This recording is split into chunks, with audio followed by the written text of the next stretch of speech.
Hello, Renée Hartig. Hello! Welcome to my studio. Yay! Thank you for having us. Oh my gosh, this is amazing. I'm so glad you could come and visit and see all the things I'm working on. So what are you working on at the moment? Well, I was doing a mountain series for a minute. I get a lot of amazing pictures from clients, especially when I do commissions. They'll send me like 10 to 20 images, and some people are excellent photographers, or they've like climbed mountains and they have these great pictures.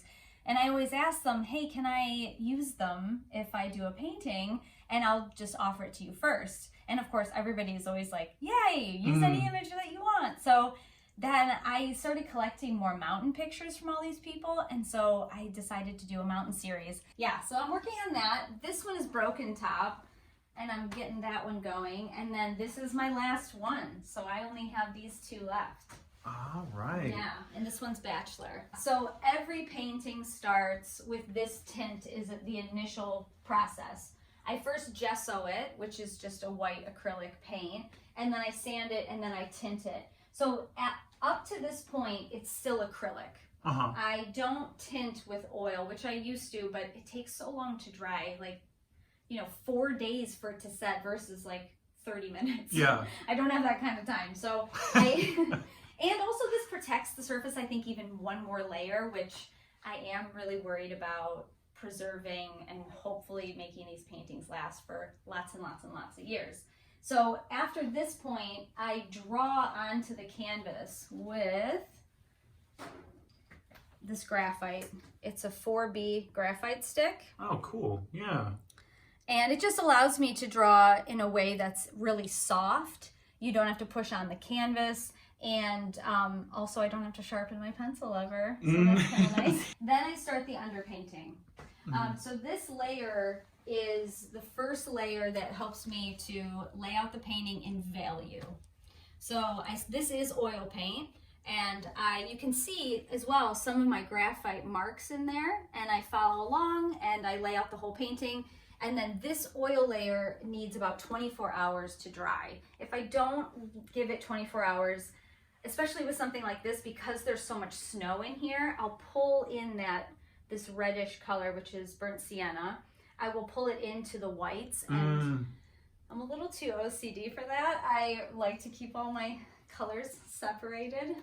Like many painters, right? Yeah. Fastidious with your materials. It's true, yeah. So at that point, in 24 hours after I do the underpainting, I can start mixing my paint and start the color portion of it. So they virtually all of these start like that. Every single one in here has started like this and then transitioned to this, and then I start putting the color in. Man, those reds, they glow underneath, don't they? They kind of leak out. Yeah, I started as a watercolor painter. In my thesis in college, I did all watercolor, and I think my brain works in a way that it's almost like I paint color next to color. I don't mix on the canvas or blend on the canvas ever. Embrace your quirks. Yes, you know? Exactly. It's like all the reasons that make a person have a style. So I've been mixing paint for this color for 17 years now.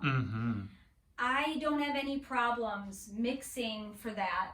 I do, and it happens all the time, and you know this too, where you've mixed a color and you go to put it on there and you're like, I gotta trust myself here. I have to trust that it's gonna look right in the end. Because sometimes when you put, especially cooler tones, honestly, even warm tones, when I started this painting and I worked the mountains up, and then I had all of this, the rocks, they're so warm. And when I had only that without the snow, this looked so cool because it was off of this orange that I constantly have to just say in the back of my head, no, don't touch that yet. Put in the cool tones, because as soon as you start getting some of those contrasting colors happening, this warms up a lot. When I mixed this, I knew I was gonna put it on this color and it was not gonna feel great at first. Because our eyes do that, we're gonna look at what's next to it, and that's why, the holidays are like red and green, right? We have complementary tones that really electrify both colors. They really bring out those hues. What do you do when you get stuck? Yeah, I mix paint a lot. I even save my palettes when I really like color combinations. Some of these, like if I've done a sunset and I'm super stoked about it, I'm like, oh man, that color is freaking awesome. And also, it's not just that they're great, it's the combination of how they recede and how they lighten and how they warm and how positive I feel like, I do feel like I gravitate towards happy colors when I feel stuck. And one of the ways I do that is not mix a bunch of happy colors and do a giant painting. I mix a whole palette and I do small paintings. And the beauty of that is, who cares? It's a very fresh way to be like, oh, I'm gonna go all the way back to just like enjoying to paint this little painting. Mm-hmm. Nothing else is gonna be in my mind. This is your playground. Yeah, right? Like the little ones. And I will also say sometimes I will time myself. Oh, I like that. Yeah, so sometimes I'll get some paintings ready. So these will be in a state that is similar to the underpainted pieces and they're ready for me to paint on. And I will say, okay, I have 20 minutes to paint this and see what happens. And like this sunset is really interesting to me, the way that this periwinkle blue is like melding into this nice orange. The way this is receding into this blue color in the back. You know, there's certain colors. I also like how bright this green is without being too warm, you know? So there's, yeah, some things like that. This is like this is how I sketch. It sounds like you're saying I can put this up and show this to myself when I'm, when I'm stuck. Low parts. Because I feel like that more than anything makes me feel stuck is when I'm not experimenting, but I'll mix color and I will set this right next to me and I'll be staring at that picture for, you know, it'll probably take me about an hour and a half to mix the right colors to do that painting. And usually when I'm processing the picture, I just keep looking at it, I keep mixing color to it, and I also am making decisions like, where would you like to start? I know which areas I'm going to start with, which colors almost are like negative painting, right? Yeah. Which color comes in second. And a lot of times, like painting around the trees is essential because it gives you that kind of hatched look that I really enjoy. Mm-hmm. Yeah, with some of the red coming through, and I think it kind of adds some motion too, a little bit. Yeah, I don't know if people realize when the pandemic started, I remember about 6 months in, people were going crazy, you know, working from home, not seeing people. And I was like, oh my goodness, I've been doing this for 15 years.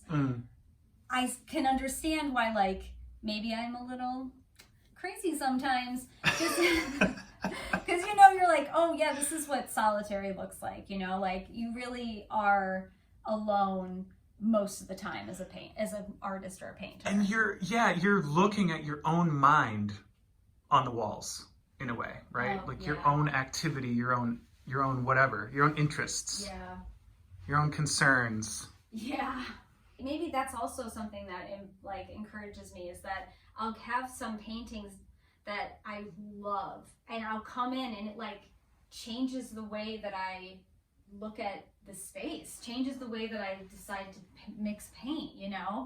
They really give you all this energy. At different times of your career, you really do focus on different compositions. Mine have changed so much from what they used to be. They used to be a lot more simple, a little bit abstract, definitely focusing on color, almost more because the compositions weren't very complex. Where now I feel like I'm actually going into a new phase of like, they're complex enough that I have a lot to work with in almost any size, the images I'm picking. But then also I'm really trying to pick images that have different colors, a really different color palette. I take on not as many commissions as I used to. I think at the height of when I was taking commissions, I did like 50 a year about. Wow. Yeah, and that was also having multiple spaces I was showing my work. With commissions, usually I have people who come to me and say, I love this painting you did, or I have this specific area I would like you to paint. And you know, either way works fine. Either way is still me telling them a little bit of homework is required. I ask my clients to give me images for commissions for multiple reasons. It's not that I'm necessarily going to use the images that they gave me. I say, I'd like to see what images you have and what you're thinking of. Because, an image is worth 1,000 words, 100%. And when I see that image and I'm like, okay, tell me what you like the most about this, and the client can start to talk about some of the things that are important to them.